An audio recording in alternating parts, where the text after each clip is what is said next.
Hello everyone, welcome to Odia 24/7. My name is Sandeep Samal and here we are connected for the FSSAI session. Okay, so yesterday we had a introductory session of FSSAI and today is the day 2 of the FSSAI session, where we are going to take a look at the genesis and evolution of FSSAI and as well as the organizational structure of FSSAI. Okay, so these portions, whatever classes we are going to conduct here, or we are going to discuss here, whatever topics we are going to discuss here are according to your syllabus. So the first topic of your syllabus is genesis and evolution of FSSAI, which we are going to discuss today, and the organizational structure also. Yeah, also the roles and functions. Okay, see, these topics are not that big that you cannot cover it with your job. Yesterday I checked so many comments that, sir, I am working here, sir, I am working there. So can I prepare for FSSAI? Yes, you can. Okay, because these topics are not that big. Okay, the content that you are going to study here is very precise. Okay, and you just have to give some amount of your time. Okay, so let's start the session. A very good morning. Yes, Subham, anyone can apply, anyone. Okay, but let me mention. Okay, let me mention, today is the last day. Today is the last day of application. So if you are going to apply for the form, then go ahead and apply. Okay, but Subham, you can only apply for assistant. Okay, not for CFSO or TO. Clear? Because there it has been mentioned agricultural sciences, but it has not been clarified that agricultural engineering students are eligible or not. Okay, so let's start the session. So the first one that we are going to see is the genesis and evolution of FSSAI. Yesterday in the introductory class I had already discussed that FSSAI was set up under the Food Safety and Standards Act 2006. Okay, but it was set up in the year 2008, but it didn't function at that time. Okay, so the work or the function or the the rules, the mandates were made in the year 2011. Okay, in the year 2011. So FSSAI was formally set up in the on 5th of August 2011 by then former minister, the Union Minister, okay, of Health, Dr. Ambubani Ramados. Okay, so this authority, the FSSAI, the Food Safety and Standards Authority of India, was set up under the FSS Act 2006. Okay, very good morning, everyone. So, so FSSAI was established by former Union Health Minister Dr. Ambubani Ramados and Government of India on 5th August 2011 under Food Safety and Standards Act 2006. Okay, then Food Safety and Standards Authority of India is an autonomous body. Okay, so if you have attended any of the bilingual classes, you know that usually the MCQs can be formed from this sentence. For example, there was a question related to the autonomous body, that FSSAI is an autonomous body or not. Okay, now you can get some questions like statement related questions, where you will get 3 to 4 statements, and the question will be asked if which of the following statements are true or which of the following statements are false. Okay, next. No worries, if you have purchased, then go ahead, Shubham, apply, because it is stated that agricultural sciences. It has not been stated BSc agriculture or BTech agriculture or anything. So if you have applied, then go ahead, fill the form, okay, and continue the classes. After that, you can see if after the result is declared. So yeah, there isn't any interview, right? Just CBT 1 and CBT 2, and the final one is document verification. Okay, at that time you can see what the condition is, but if you have applied, if you have purchased the batches, then obviously go ahead and study. Food Safety and Standards Authority of India, FSSAI, is an autonomous body established under the Ministry of Health and Family Welfare, Government of India. Okay, so Rita Teotia is the current chairperson for FSSAI. Kindly remember these names. And Sri Arun Singhal is the current Chief Executive Officer for FSSAI. Clear? Next. The chairperson and Chief Executive Officer of FSSAI are appointed by the central government. Okay, so the chairperson as well as the CEO or the Chief Executive Officer, that means these people are appointed by the central government. The head office of the authority is located at FDA Bhavan, Kotla Road, New Delhi. Okay, so this is the location of the head office of FSSAI. Next, what are the roles of FSSAI? What does FSSAI do? We know that FSSAI is related to the food safety, but what exactly are these rules? What exactly are these regulations? Let's check that. Sorry, not rules and regulations, we are talking about the roles. Okay, what are the roles of FSSAI, or you can say what are the functions here? Okay, the main role of the authority is to regulate and monitor. What should they regulate and monitor? The first thing we are seeing here is the main role of the authority is to regulate and monitor. So there are 5 important things here that are regulated and monitored by the FSSAI, right? And what are the 5 things? Number 1, manufacture. Number 2, processing. Number 3, distribution. Number 4, sales. Number 5, imports. Okay, so how a product or how a food material or how a food article is manufactured, let it be the chips that you eat, let it be the cold drinks that you drink, okay, anything, okay, or it can be any kind of packed food or cooked food, okay. Then second one is the processing, okay. For example, when a certain thing is processed, okay, for example, from sugarcane you get sugar, jaggery, from wheat you get wheat flours, okay, and again from that wheat flour you get bread, okay, bread or maida, okay. What is the English term for maida? It is refined wheat flour, okay. Let's continue. So then again distribution, okay, yeah, FSSAI also looks after the distribution, that when the food is distributed. Now what exactly does it looks after in the distribution process? It's not that how much food is distributed, rather how the food is distributed, okay. Now what do I mean by the term how the food is distributed?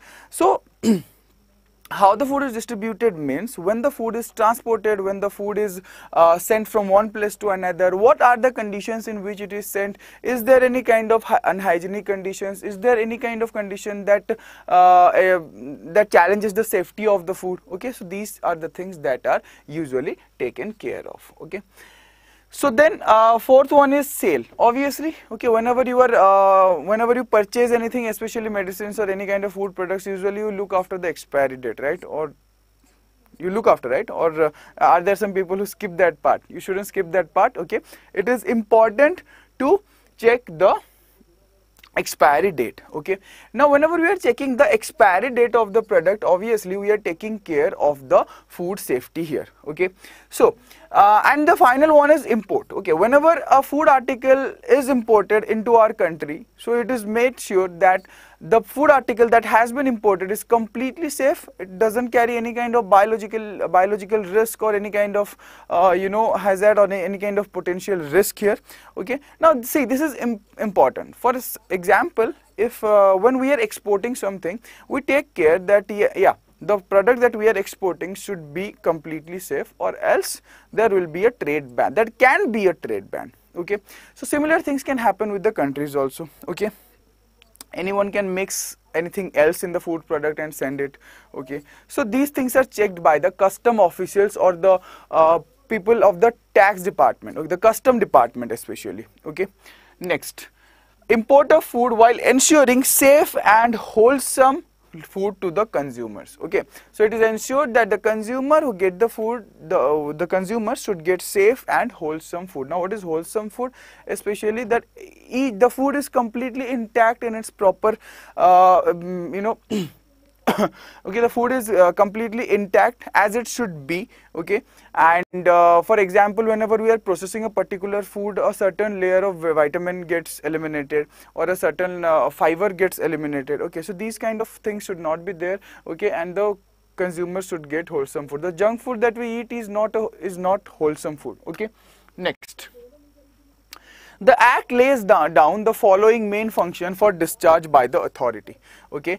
This Act, what it does, it lays down so many functions for the discharge of the authority. Now what are the functions that should be or that are discharged by the authority? Okay, let's take a look at that. The first point is prescribing the standards and guidelines. Obviously, whenever we are doing something, we have a set of objective in our mind, we have a set of limit, we have a set of standard in our mind that our work should reach a certain level, okay. For example, when I am delivering content to you, I make sure that yeah, the content delivered to you is the best content out there.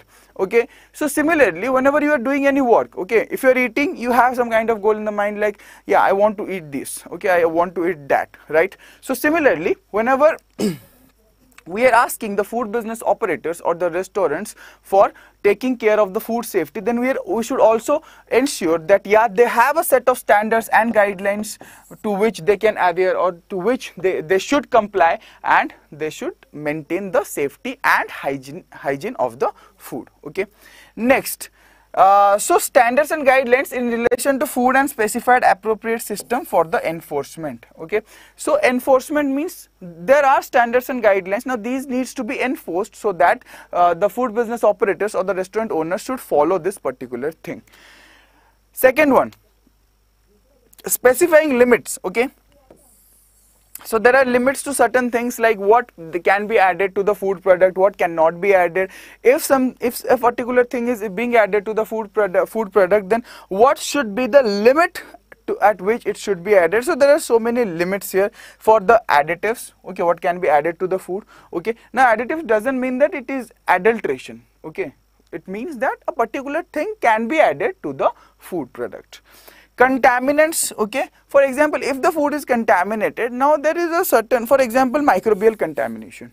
Okay, so in case of microbial contamination, if there is we can consume the food up to a certain level of microbial contamination. Okay, now here I won't use the word contamination. Why? Because if I am using the word contamination, then obviously we cannot eat that food. Okay, so it means the microbial activity, if there is any kind of microbial activity in the food, then we can consume it to a certain extent. But after that, okay, the food becomes sour, the food tastes really bad, the food instead of giving aroma, it gives a bad smell. Okay, so in those cases, the foods cannot be consumed. Then pesticides and veterinary drug residues. Whenever we are spraying pesticides, fertilizers, usually there are residues in the crops. Okay, so in those, again, these residues are not easily removed. Okay, so you have to take care of that, or FSSAI take care of that these residues are properly removed, or there is a certain percentage to which these residues can be allowed. Okay, next, heavy metals, processing aids, mycotoxins. Now these are the toxins produced by the fungus, antibiotics and pharmacological active substances, and irradiated foods. Now some foods go through irradiation process. Okay, so in that case, the radiation that the food goes through should be restricted to a certain limit. Next, what are the other roles of FSSAI? Lay down food labeling standards, including claims on health, nutrition, special dietary uses, and food category system for foods. Clear? Next, lay down methods of sampling, analysis, and exchange of information among enforcement agencies, prescribing procedures and guidelines for accreditation of certification bodies and laboratories. Okay, so first one, obviously there are some foods that claim that yeah, we can heal this, we can heal that. That should not be any kind of miscommunication. Okay, the advertisement that they are doing should be the right one. Okay, in second point, lay down methods of sampling, analysis, and exchange of information. Okay, so the informations or the analysis sorry, not information, let me rectify my statement here. Okay, the sampling that is done by the CFSO or the Central Food Safety Officer, okay, or the State Food Safety Officer, okay, so that should be according to the rules that has been laid down by the FSSAI. Okay, then again analysis, that means testing. Okay, so testing, there are laboratories where you can get the food samples analyzed or tested. Okay, and finally the exchange of information, that who are the people who are in this circle, within those people the information should be shared, right? Next, among enforcement agencies, prescribing procedures and guidelines for accreditation of certification bodies and laboratories. Then taking up, summarizing and analyzing relevant scientific and technical data on incidence and prevalence of biological or emerging risk. Okay, so usually what the technical team does is they look after a particular sector. Okay, now risk, What is that? Yeah, biological or emerging risk. For example, they may get information that a certain contamination is being observed at a particular place, and that might emerge into a bigger risk like a biological risk or even a hazard, right? So here what these technical committee or the scientific panel or the scientific committee should do is, what should they do? Yeah, their work is to look after, yeah, this risk, whatever is going to emerge, they should contain it, first point. If they cannot contain it, or what do I mean is, if they cannot prevent it, then what they should do?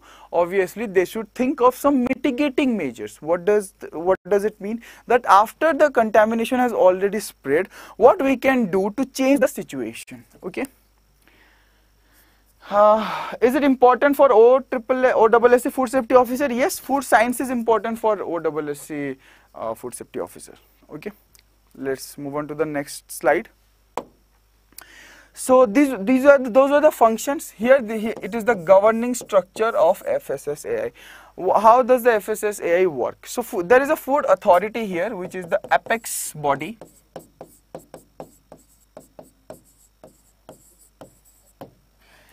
Foods, it is again divided into two divisions here. One is your food standards, another one is the compliance and inspection. So food standards again has the scientific committee and scientific panels who look into the food safety management system, the food the testing or the analysis system, and they do come up with a lot of new technological innovations. Okay, whereas the compliance and inspection team looks after that the rules and regulations that have been laid down by the FSSAI are being followed or not, the licenses are being issued or not, are the food business operators or the restaurant, are they okay, so the food business operators or the restaurants, are they adhering to the rules and regulations or not? So compliance and inspection have one central advisory committee, okay, so that works for the center, and one state level steering committee that helps in carrying out the tasks that should be carried out in a particular state, and then again we have district level advisory committee. So usually these people here, these committees or these the compliance and inspection team usually deals with licensing and food safety at ground level. Then so next one is the divisions. Okay, what are the different divisions of FSSAI? Here we have, I think, 11 divisions. Okay, so among these 11 divisions, let me tell you, the first one is standards division. This division takes care of the standards. Okay, what are the standards to be maintained in a for the particular food or for the food safety. Okay, second one is regulation or codex division. We will discuss about codex, what exactly is codex. Okay, so basically this regulation division is about the codex here. Okay, next one is the regulatory compliance or surveillance division. That means the food business operators or the restaurants, are they following all the rules and regulations or not? Then we have quality assurance or surveillance division. Okay, so what is this quality assurance and surveillance division here? Again, this surveillance division works for the compliance. This surveillance division works for the quality assurance. That means the food that is being produced is up to mark or not. Okay, human resource vigilance and training division. So training for the food business operators as well as the employees. Okay, next one is the finance division, taking care of all the finance related matters. Okay, regarding the fees for the licensing and everything. Okay, very good morning everyone, welcome to the session. Then we have here is the imports division. Okay, now while talking about the imports division, okay, so again there are custom officials, there are authorized officers. We will talk about these officers and these officials in upcoming classes. Okay, so these people take care of the import, the food that is being imported, it is safe or not.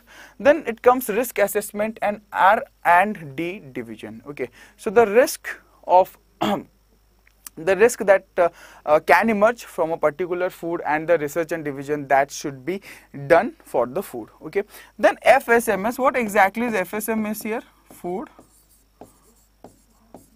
safety and management system.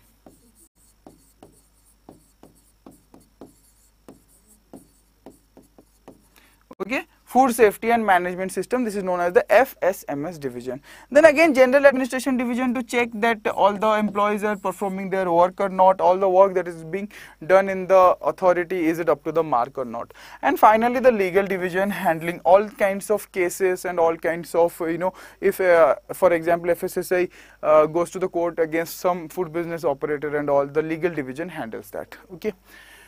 So I think we are done. This this was for today. Okay, these topics are to be covered in FSSAI. Okay, so today we covered the roles, the genesis and evolution, as well as the organizational structure. Okay, so regarding the batches, let me just show you the batches that are available here. So as see, the people who know Hindi, I know you have already bought the batch, okay, but this session is for those people who don't understand Hindi, right?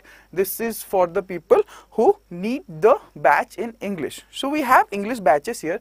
What you can do is, you can go here, all courses. For example, just choose your state, go to state exams, okay, and choose your state, or else what you can do is, yeah, go to the state exam, choose your state. For example, here there is West Bengal state exam. So I chose West Bengal state exam. Scroll up. Where is FSSAI? Yeah. So what you can do is, here, see, here in exam section you have FSSAI. Okay, so just go ahead, choose your state, whatever. The classes will be in English. If I am choosing FSSAI West Bengal, see what you have here. You have the FSSAI Assistant, Personal Assistant and Junior Grade Assistant batch, where the subject will only be FSSAI, not the English, Maths, Reasoning and all. Then you have CFSO TO, where you will get Food Science and FSSAI. And now we have launched another Mahapack for only agriculture Mahapack. Okay, here you will get all the agriculture related exams. Right now FSSAI and IBPS SO batches have been included in agriculture Mahapack. Okay, so just let me show you this one. Okay, see, the agriculture Mahapack, the validity is 12 months. Okay, you are getting a lot of ebooks, live classes, mock tests, everything. There are so many jobs. See, all live classes, all test series, all recorded batches, all ebooks. Exams that are included right now is FSSAI and IBPS AFO, but all the agriculture exams will be included, like FSSAI Assistant, CFSO TO, FCI AGM, FCI Technical Officer, IBPS SO AFO, Bank of Maharashtra, IFCO, NABARD, NSC, Haryana, ADO, state agriculture exams. Okay, and see, if you are having 2 tiers of the exams, then both the tiers will also be included here. Okay, so for this exact particular Mahapack here is for 12 months of validity. To purchase this, you can go to view offers. Okay, you have to enter your email ID first. Okay, here my email ID has already been logged in, and the code is Y291. Y291. Okay, so just apply and you will get this. Okay, sorry, it is Y291S. Okay, it is Y291S. So just apply this and you are going to get this batch at 9,199. Okay, so make sure that you apply this code Y291S. Then again, let me check, let me show you here. See, for example, if you go for CFSO or TO batch here, it is priced at 12,999. Okay, but when you apply the code, here you have to apply the code Y291. Okay, for Mahapack you have to apply Y291S, but for here you have to apply only Y291 and you will get the course at 2,989. Okay, similarly for the assistant batch, you can go to view offers. Again Y291. For all FSSAI courses, you can apply Y291. For all the other courses, you can apply Y291S. You will get this batch at 2069. Clear, guys?